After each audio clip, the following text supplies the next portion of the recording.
Hola, buenas tardes. Soy el teniente coronel Marcelino Semper Domenech. Estoy en activo y actualmente destinado, como bien ha hecho el señor general, en la Escuela de Técnicas de Mando, Control y Telecomunicaciones, y soy miembro del número del Servicio Histórico y Cultural del Ejército del Aire. Y desde el punto de vista académico soy doctor en Filosofía y Letras, Geografía e Historia, y mi tesis doctoral pues, es el Ejército Español, 1939-1989, que está a la venta en el Ministerio de Defensa. No ganó un duro, por lo tanto no he venido aquí a hablar de mi libro, sino vamos a hablar de parte de algo que podrán encontrar dentro de esto. Y vamos, ya que estamos hablando de los españoles en la Segunda Guerra Mundial, pues de una historia poco conocida, últimamente se va viendo un poco más, sobre todo desde que se han abierto los archivos soviéticos. Vamos a hablar de los voluntarios españoles que estuvieron en la Escuadrilla Azul. Como muy bien lo ha dicho el coronel Salafranca, no tiene nada que ver la División Azul con la Escuadrilla Azul, solo tienen un origen común. Cuando dijo el cuñado de Francisco Franco, Rusia es culpable, pues inmediatamente División de Voluntarios y el Ejército del Aire, el Ministerio del Aire, en aquel momento, que estaba dirigido por un legionario, Juan Yagüe Franco. Parece que esta tarde está muy de moda la legión, y el Ejército del Aire tiene como primer ministro del aire un legionario, por eso creó las legiones de tropas de aviación, que tenían su base. Su última base estaba aquí, en la ciudad de Getafe, desde donde estamos hablando. Perdonen la digresión al margen. El Ejército del Aire se va a sumar inmediatamente a este movimiento de lucha anticomunista muy de aquel momento. Vamos a ver el índice. No, si esto funciona, si soy capaz de darle. Aquí. Me habían dicho que dándole una tecla funcionaba, pero en fin. En primer lugar, vamos a hacer una pequeña crítica de las fuentes, vamos a ver el contexto español y vamos a hablar de la creación del Ejército del Aire, que tiene bastante que ver en este hecho. Vamos a ver la colaboración con todos los contendientes de la guerra y, por fin, el tema de lo que hemos venido a hablar, las 5 escuadrillas expedicionarias que envió el Ejército del Aire a la Unión Soviética, y luego vamos a ver unas conclusiones. A la hora de hablar de las fuentes sobre las escuadrillas azules, pues nos vamos a encontrar con un enorme contraste con respecto a la División Azul. Si de la División Azul hay demasiado, a lo mejor, de las escuadrillas azules hay poco. Y no todo debería estar a la altura de lo que se puede entender como literatura científica. Tenemos muy pocos libros y hay una ausencia clamorosa de fuentes y de notas. Y es algo que hay que corregir.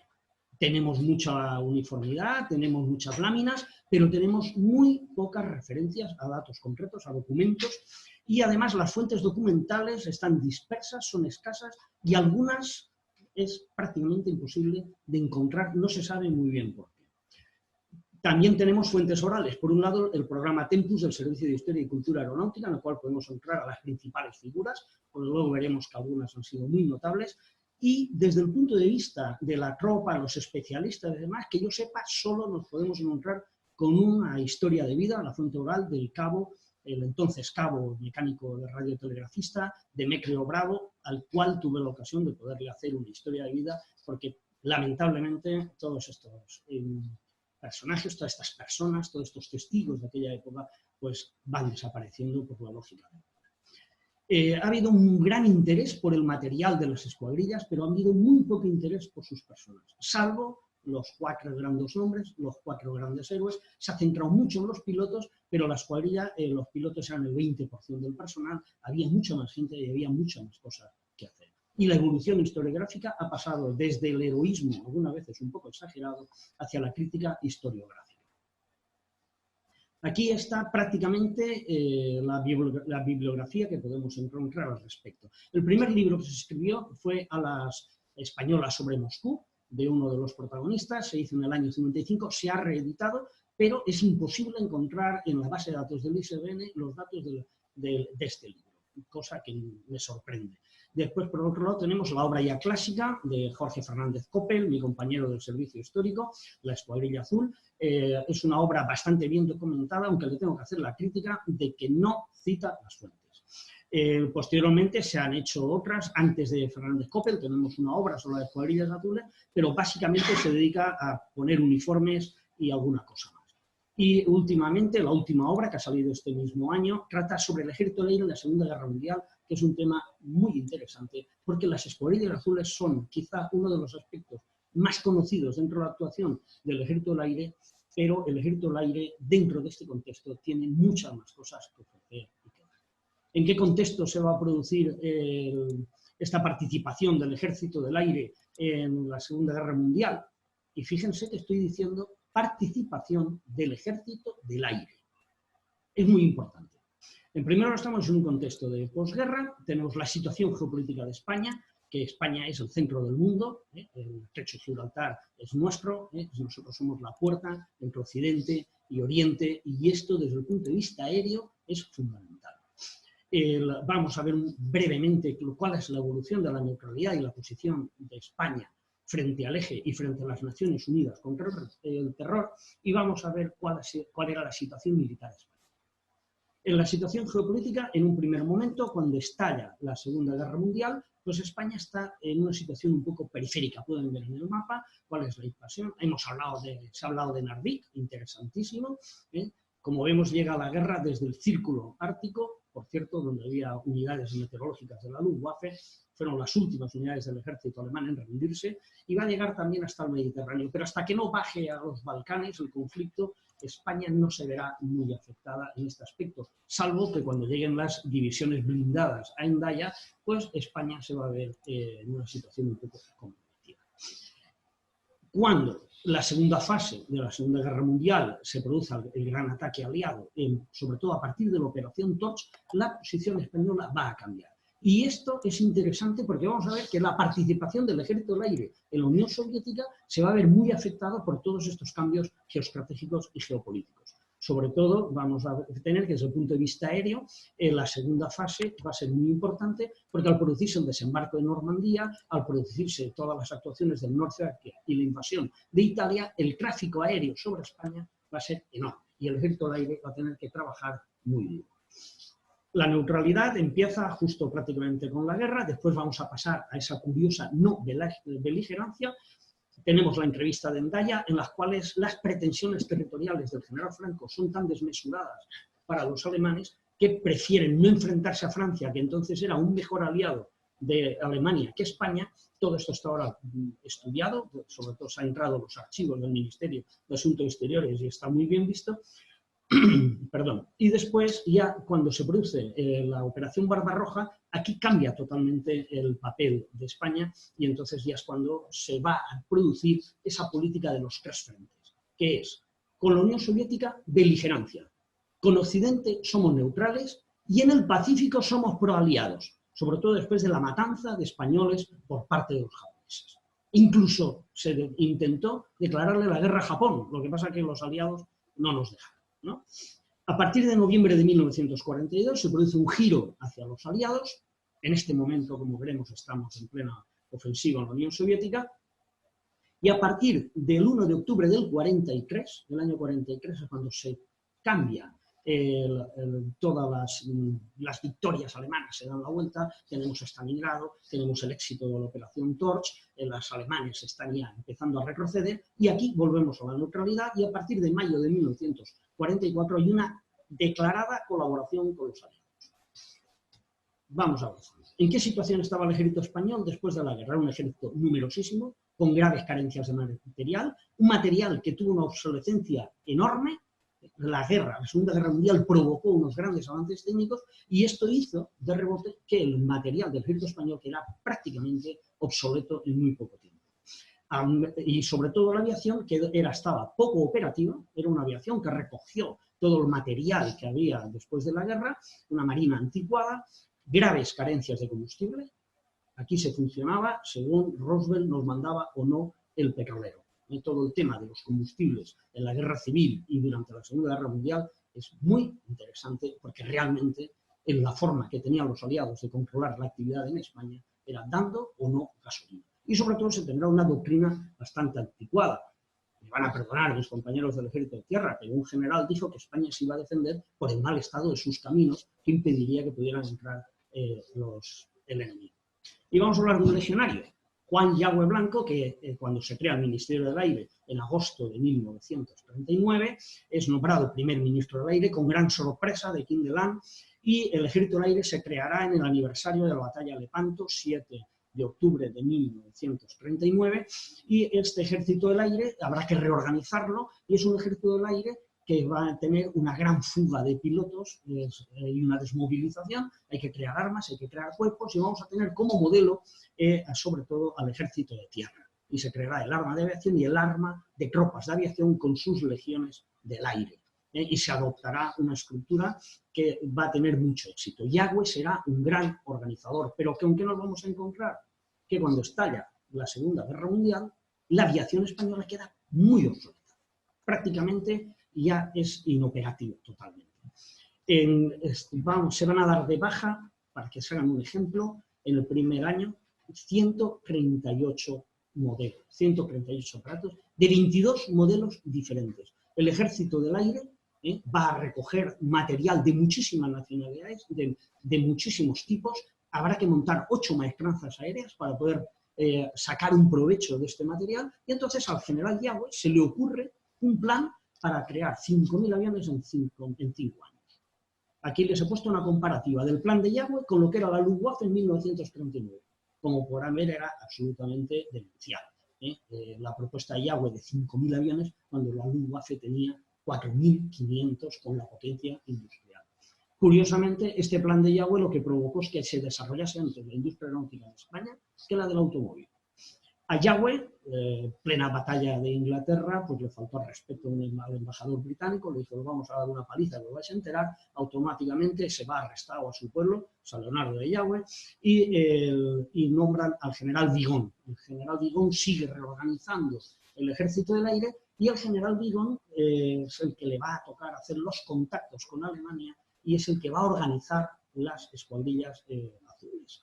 Es ministro del aire desde el 27 de junio de 1940 al 20 de julio de 1945, prácticamente es el ministro del aire de la Segunda Guerra Mundial. Organiza la industria aeronáutica, haciendo el plan de Yagüe, crea el cuerpo de especialistas, organiza las escuadrillas azules, compra la cárcel Modelo, donde va a montar el cuartel general del Ejército del Aire, y, entre otras cosas, por ejemplo, se fundará el Instituto Nacional de Técnica Aeroespacial, lo cual es un hito importante dentro de la técnica, y el 28 de julio de 1943 la Academia General del Aire, para unificar la formación de los pilotos, porque, como ahora veremos, el personal del Ejército del Aire tenía diversas procedencias y diversas formaciones. Hay que defender España en un contexto de guerra con una caza relativamente moderna en 1939, muy numerosa pero inoperativa. Los mejores modelos que vamos a tener se mandarán a los Pirineos. Los Messerschmitt 109 son los primeros Messerschmitt 109 de la historia. Y luego en Marruecos se mandarán aviones tan curiosos como el Heinkel 112, que supuestamente derribaron un Lightning P-38, no es cierto, esto habría mucho que hablar, y los Fiat G50. Aunque la caza, los mayores cazas que había en España eran los famosos Chirris CR-31 de la Guerra Civil Española, un avión que en 1939 estaba totalmente obsoleto, y lo mantuvimos en vuelo hasta que llegó la ayuda americana en 1953. La única renovación que tuvo el Ejército del Aire fue el Plan BAR en 1943, donde se adquirieron, por ejemplo, los primeros radares, pero uno de ellos se mandó al Ejército de Tierra para la artillería antiaérea. Y se compraron unos pocos aviones y poco más. Durante la guerra, para ir contextualizando, sobre España se van a internar muchísimos aviones, pero esto daría para hablar otro tema. ¿Y cómo se colabora con el eje? Con el eje, aparte de la escuadrilla azul, tendremos una escuadrilla meteorológica en 4 vientos, de aviones alemanes, mantenidos por alemanes, volados por alemanes, y a los que les robábamos la gasolina a los españoles para poder volar nuestros propios aviones. Luego vamos a tener el sistema Consol o Sol, que era para dirigir las manadas de submarinos, que al principio se utiliza Radio Nacional de España en La Coruña, y después se montará una estación en Lugo y otra en Sevilla. Y también nos ayudamos con los aviones internados. Y mandamos, por ejemplo, el aviador Ansaldo Bejarano, que era monárquico, estaba durante la batalla de Inglaterra, se le exigió que hablara de todo el sistema de defensa británico, y dimitió y se fue del ejército porque él decía que era un militar y no un espía. Aquí tenemos uno de los Heinkel de la escuadrilla meteorológica de 4 vientos, que supuestamente hacía prospecciones aerológicas para las Fuerzas Armadas alemanas. Y aquí tenemos el sistema Consol de Sevilla, y aquí ven una ficha de las que utilizan los pilotos para navegar de 1962, y estuvo operativo hasta 1985. Aquí vemos la ficha, y este elemento de radionavegación alemán lo mantuvieron después de la Segunda Guerra Mundial. Los aliados nos daban piezas para poderlo mantener.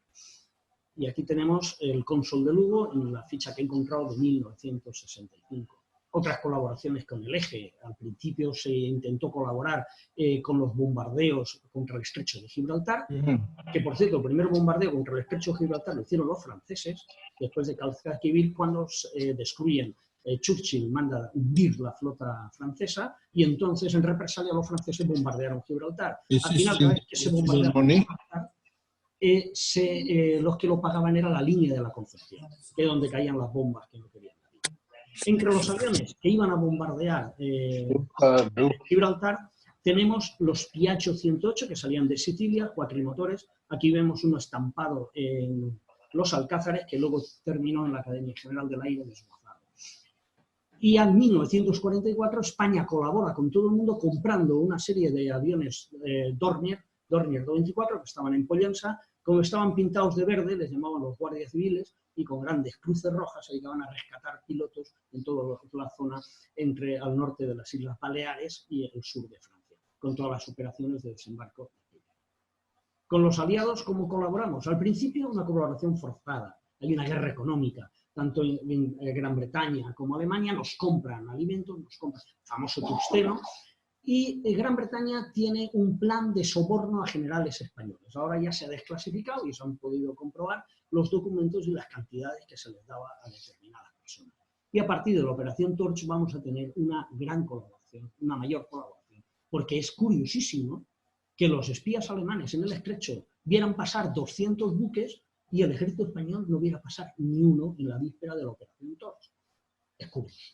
A partir de 1944 tenemos una colaboración abierta. Aquí vemos una lista de los sobornos que se pagaban a políticos y militares españoles, y curiosamente, entre 1945 y 1946, léanlo, que está en mi tesis, tenemos una base aérea norteamericana en Villacisneros, de apoyo para la repatriación de todas las tropas. O sea que se pasó de la colaboración con el Eje a la colaboración con los Ejes. Pero vamos al tema, al meollo de la cuestión. Frente del Este. En el Frente del Este vamos a tener aviadores españoles en los dos bandos. Con el Eje vamos a tener las escuadrillas azules. Y por parte del bando soviético vamos a tener a los antiguos pilotos de la República, los que se habían quedado en Kirovabad, de la última promoción de Kirovabad, y todos los que se exiliaron y que llegaron a la Unión Soviética, sobre todo con una ideología comunista, aunque no todos eran comunistas, y que cuando estalla la guerra, todos se van a hacer guerrilleros.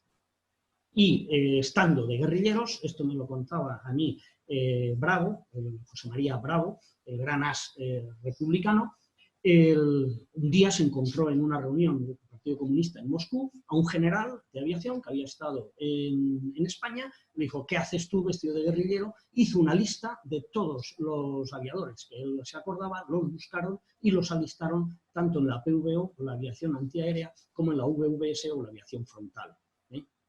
Hubo colaboración con la aviación soviética, pero nunca formando una unidad. Stalin no quería unidades nacionales y repartió a todos los pilotos españoles por distintas unidades.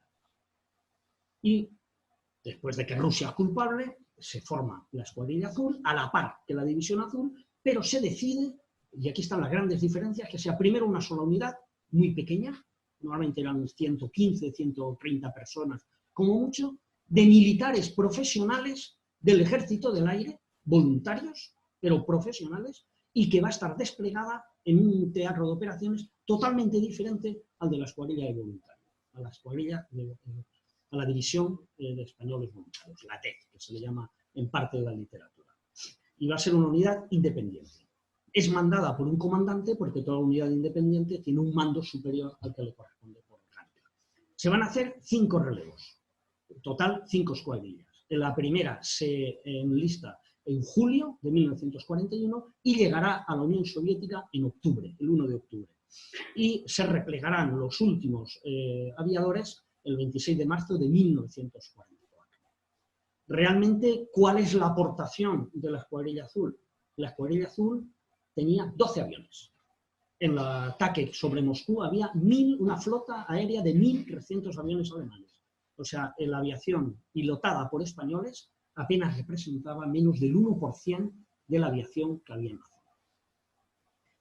La primera escuadrilla, que se constituye el 14 de julio de 1941 y se repatria el 7 de abril de 1942, será mandada por el comandante don Ángel Salas Larrazábal, hermano de mi maestro en la historia, don Jesús Salas Larrazábal, que fue ingeniero, doctor, ingeniero náutico, historiador e ingeniero, o sea, en general ingeniero, y de don Ramón Salas Larrazábal, padre del paracaidismo militar español y gran historiador.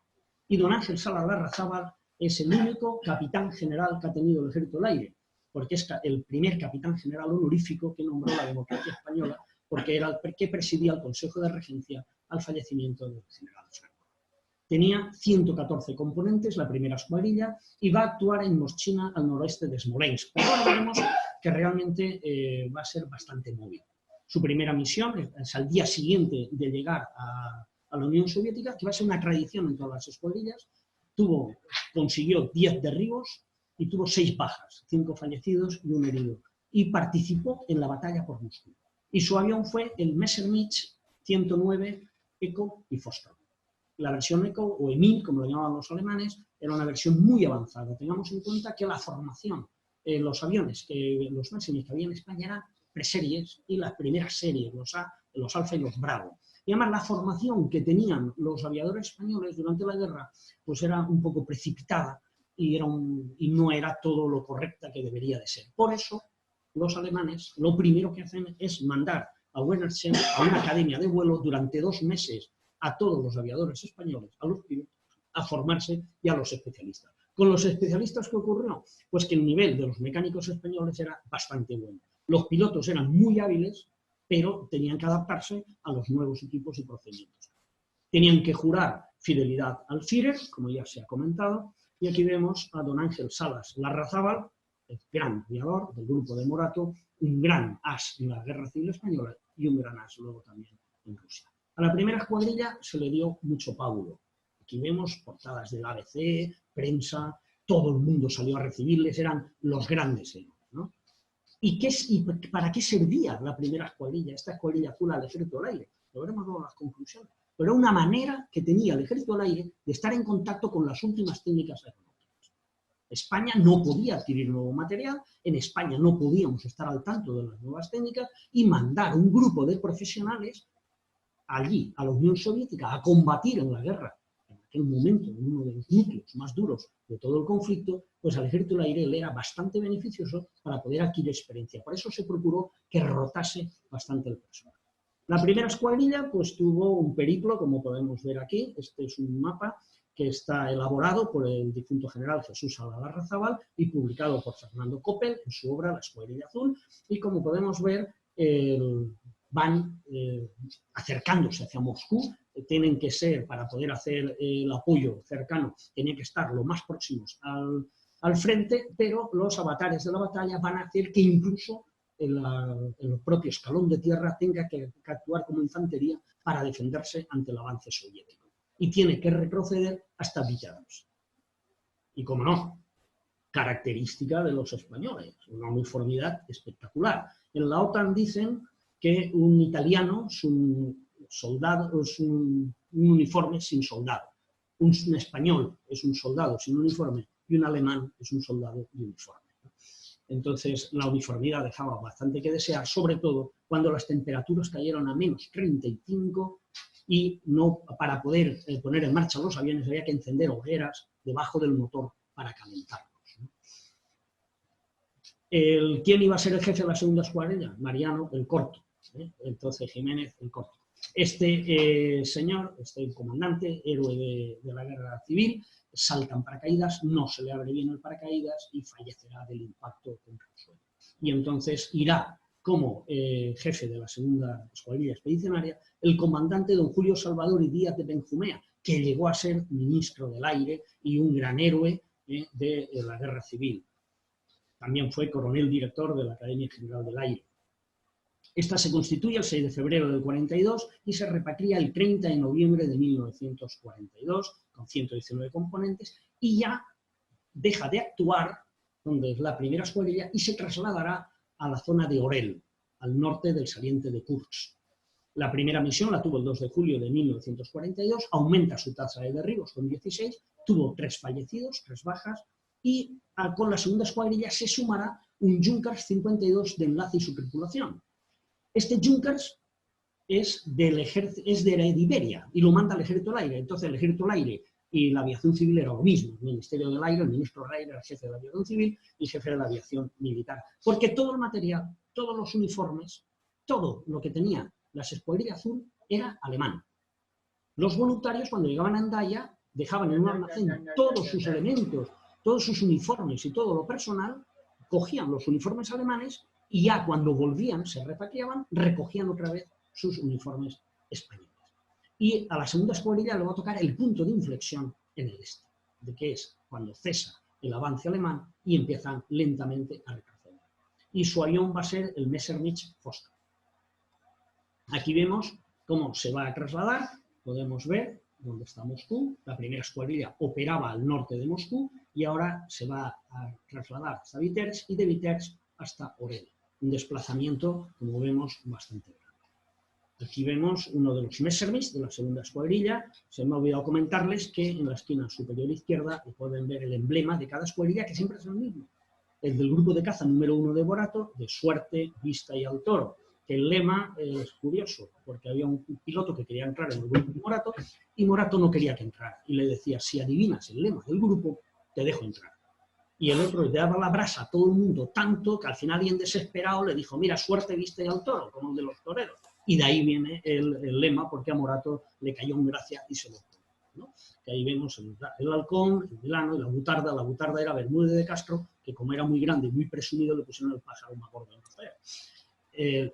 Y aquí vemos el Junkers de enlace, que es con el que se tenían el cordón umbilical para llevar las cartas. Y una cosa curiosa que me comentaban es que los aviadores españoles no les gustaba comer de la comida alemana y se traían la comida desde España con el Junkers. Y les decían que nosotros comíamos de lo nuestro. Y aquí vemos al personal de la segunda escuadrilla, allí. Y pasamos ya a la tercera escuadrilla, que ya la tercera escuadrilla es una de las menos conocidas, pero que va a sufrir muchísimo. Llegará el 1 de septiembre del 42 y se repatria el 23 de junio del 43. Su comandante, don Carlos Ferrandiz Arjonilla, pues fue coronel director de la Escuela de Transmisiones, general jefe de los servicios de transmisiones, y está muy relacionado con el actual destino que tengo yo ahora mismo. Es una escuadrilla grande, 143 componentes, sigue actuando en Orel, y tiene su primera misión el 1 de diciembre de 1942 y ya consigue 64 derribos. Pasamos de 16 a 64, pero también aumenta proporcionalmente el número de fallecidos. 7 bajas, 5 fallecidos, un herido y un prisionero. Un prisionero que volvió con el Semiramis.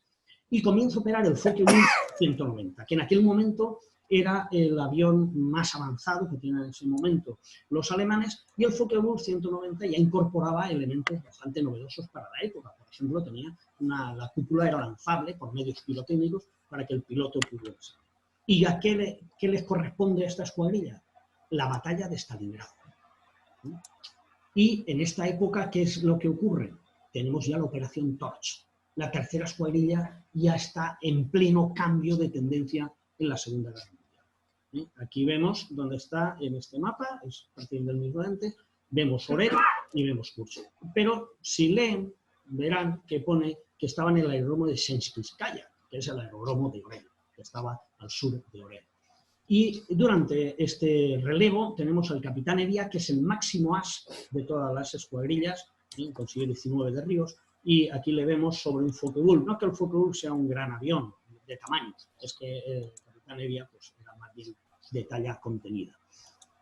Y aquí vemos pues, el Junkers trasladando heridos y un ejemplo de ese ambiente español. Según testimonio que tengo recogido del personal de las escuadrillas, comentaban que cuando terminaba su jornada laboral, cuando no tenía que hacer, se iban a los pueblos a ver dónde había juerga. Yo les preguntaba, pero sin escolta, sin tal. Dice, si iban los alemanes, los mataban. Nosotros nos íbamos de juerga, nos trataban de maravilla, tenían las paniencas, que eran las asistentes que tienen allí, y no había absolutamente ningún problema con el personal español. De hecho, todavía se sigue guardando un gran recuerdo y los monumentos y los cementerios que hay sobre el personal de las escuadrillas azules lo siguen manteniendo, igual que los de la División Azul, con gran cariño y gran respeto el pueblo ruso. Llegamos a la cuarta escuadrilla, que se constituye el 1 de abril del 43, se repatria el 29 de enero del 44 y su jefe fue el comandante don Mariano Cuagra Medina, otro que llegó a ministro del aire. Aumenta el número de personal, 152 componentes, siguen en Orel y se trasladan a Boubrisque, porque ya empiezan las grandes retiradas, ya empiezan a tener los grandes problemas. Veremos que aumenta el número de derribos, 74, es la escuadrilla que más derribos tuvo, también el que tuvo más bajas, 7 fallecidos y 3 heridos. Y no lo he comentado, pero hay un desaparecido, el teniente García Amigo, que cuál fue la sorpresa, que cuando se pierde en combate, se despide por la radio de todo el mundo y cuando acaba la Segunda Guerra Mundial aparece como teniente coronel de la Fuerza Aérea Soviética agregado aéreo en Rabat, en el año 56. Le pilla la cuarta escuadrilla la operación Citadel, que es la batalla de Kursk, la del saliente de Kursk, y va a ir sustituyendo las bajas de Focke-Wulf 190 con Messerschmitt 109 Gustavs, ya Golf. Aquí vemos el traslado, como vemos, Viterse estaba al norte, volvemos otra vez a Bielorrusia, donde estaba la segunda escuadrilla, y en este momento es de continuas retiradas. A mí me comentaba el cabo Demetrio Bravo, que él era el encargado de la radio, y entonces esperaban con una Fischer Storch, una cigüeña, a que se pasase el último tanque. Cuando pasaba el último tanque, destruían las instalaciones, las dinamitaban y salían. Más de una vez ya con los tanques soviéticos entrando por la otra punta del campo. Y he dicho tanque delante de gente de caballería, que me van a decir que es carro de combate, pero lo siento mucho. Aquí vemos un ejemplo de cómo es las misiones. Hay que decir que el índice de operatividad de los aviadores españoles fue muy alto. Normalmente solían tener más de la mitad de los aviones en vuelo, lo cual es un éxito. Y muchas veces era de las escuadrillas, no solo que tenía mayor operatividad, sino también más aviones en combate. Aquí vemos los Focke-Wulf 190 y la cuarta escuadrilla contando.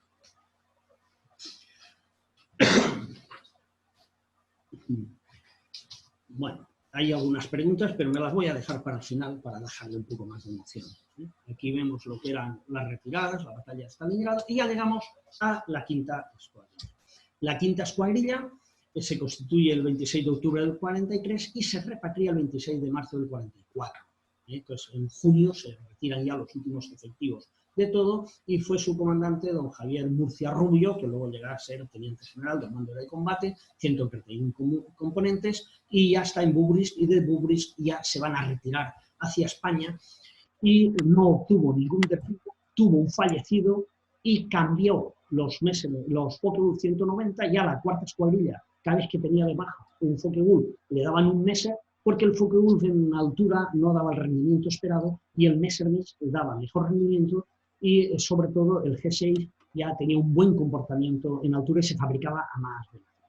Le va a coger la operación Bagration, que es cuando la Unión Soviética arrasa todas las tropas alemanas del eje y los deja fuera de la frontera de Rusia. Y llega, sobre todo, las ofensivas hacia Rumanía pasarán por encima del campo donde estaban los españoles. Y cuando vuelven la cuarta, cuando vuelve la quinta escuadrilla, incluso cuando vuelve la tercera, ya no vuelven en olor de multitudes, vuelven de manera vergonzosa, escondidos, según llegaban a Andaya, vestiditos de paisano, les daban sus meses de permiso, les daban su paga, y fuera, y no digáis a nadie, no digáis. Porque ya fue una vuelta vergonzante. No vergonzosa porque actuaron con gran pundonor y tuvieron un gran comportamiento, a la altura de las mejores unidades alemanas. En total, la escuadrilla azul tuvo 164 victorias, hizo 4.944 servicios de guerra, 611 combates, 19 pilotos fallecidos, un cabo mecánico, 2 soldados, un intérprete, un prisionero y un desertor, que era el desaparecido. Y consiguió 16 medallas militares individuales, que prácticamente pilotos, lo cual quiere decir que la proporción de grandes condecoraciones, la medalla militar individual, después de la de San Fernando, la más importante, pues la proporción de honores que recibió la escuadrilla es muy alta, comparado con otras unidades. Los pilotos se renovaban cada vez que había un relevo de la escuadrilla, y los pilotos representaban más o menos el 20% del personal, variaba de unas escuadrillas a otras, y dentro de los pilotos, es que esto es una pregunta que me han hecho, las cifras exactas no las sé, pero para eso están los libros, uno va, lo lee, lo mira, y ahí lo encuentra perfectamente reflejado. Los pilotos tenían varias procedencias, los había que eran de aviadores de antes de la guerra civil, aviadores profesionales de la guerra y personal militar que pasó a aviación durante la guerra, y luego gente que se formó después de la guerra civil. Pero hemos dicho que no solo estaban las escuadrillas azules, enfrente teníamos esa aviación soviética en la cual van a participar más pilotos por el lado soviético que por el lado alemán. Tendrá 95 pilotos republicanos ayudaron a Stalin, mientras que la escuadrilla azul tuvo un total de 72 pilotos. Pero mientras la escuadrilla azul era una unidad que actuaba unida, junta, y como tal, los pilotos republicanos estaban dispersos por distintas unidades. Unos estaban en la defensa antiaérea, la PVO, que estaba en retaguardia, que pilotaban Spitfire, Air Cobra, los Kitty Hawk, aviones básicamente de la ayuda aliada, mientras que estaban en la VVS, pues pilotaban los Lagosbechin, Lag 3 y 5, esto pronunciar los nombres rusos, un poco dificilillo, y tenían básicamente material soviético, porque la política soviética era que su material estuviera en primera línea y el material procedente de los aliados en segunda línea, entre otras cosas también para evitar confusiones, porque si tú veías un avión que se parecía a un Messerschmitt, pues lo derribabas, ¿no? Vamos a ir concluyendo, que ya se va haciendo la hora de cenar, y vamos a tener que las escuadrillas azules forman parte del origen del Ejército del Aire, se van a formar dentro de un contexto difícil y dentro de una fuerza aérea que prácticamente se va a volver ineficaz a lo largo de la Segunda Guerra Mundial.